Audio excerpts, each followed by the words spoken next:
The hallway was no longer silent. It was breathing. Rango stood frozen as the whisper that had followed him all night returned. Closer than before, right beside his ear. You stayed. The temperature dropped violently. The lights above him flickered in rapid bursts. For the first time, he felt something touch him. Not a hand, not claws, just pressure, like invisible fingers pressing against his back.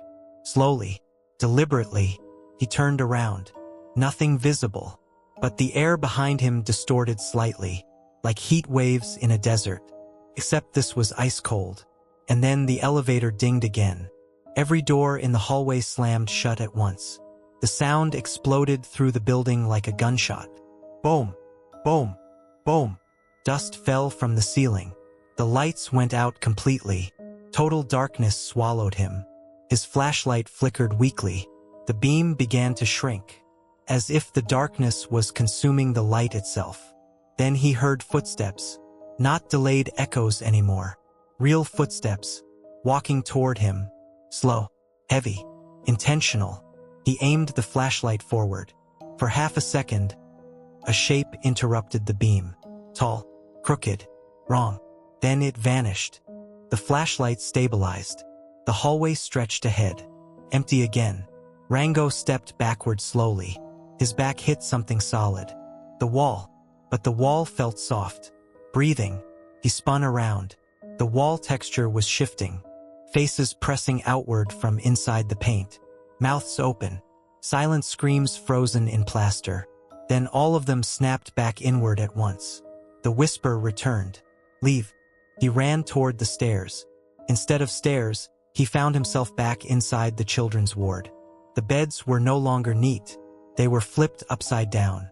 The red ball sat in the center of the room, floating, slowly spinning. The giggle from before returned, but deeper, distorted. The surgical lights above flickered violently. And in the far corner, something darker than shadow stood against the wall.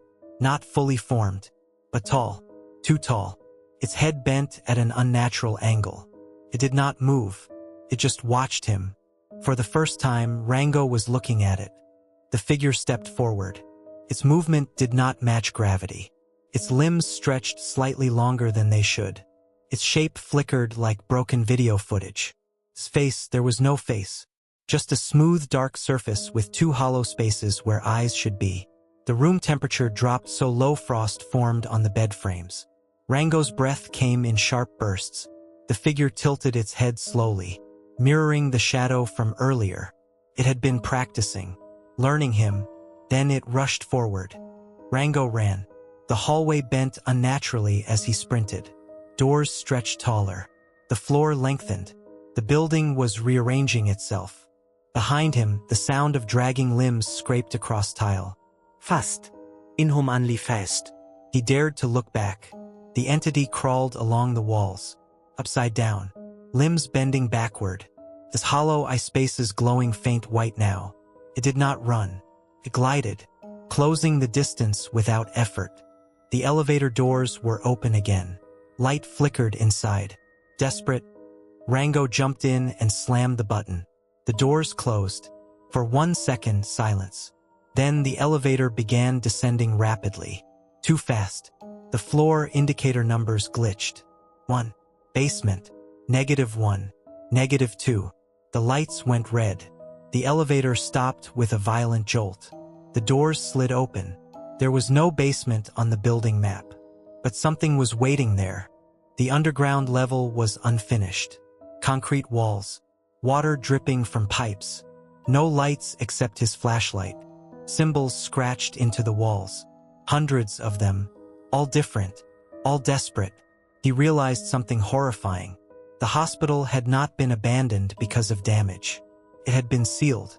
To trap this, the entity crawled down the elevator shaft behind him, its body elongating unnaturally. It did not need doors anymore. It was inside everything. The entity lunged. Rango dodged barely in time. Its limb slammed into the wall, cracking concrete. The flashlight fell from his hand, rolling across the wet floor.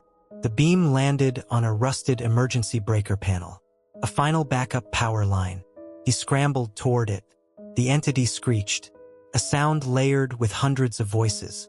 He pulled the lever down. All lights in the building exploded into brightness. A shockwave blasted through the underground level. The entity screamed as its body distorted violently, cracking, splitting, breaking apart into smoke. The symbols on the walls began burning. The building shook violently, ceilings collapsing, concrete splitting. Rango ran toward the exit staircase. The entity reformed partially behind him. Weaker, angrier, it stretched its arm toward him, just as he burst through the hospital doors. He hit the desert sand as the entire building imploded inward. Dust rose into the night sky. Silence returned. The hospital was gone. Only a crater remained. Rango lay on his back staring at the stars, breathing hard, alive. The wind returned to the desert, for the first time all night. But far beneath the crater something moved, and two faint hollow lights opened in the darkness. Stronger than before, cut to black.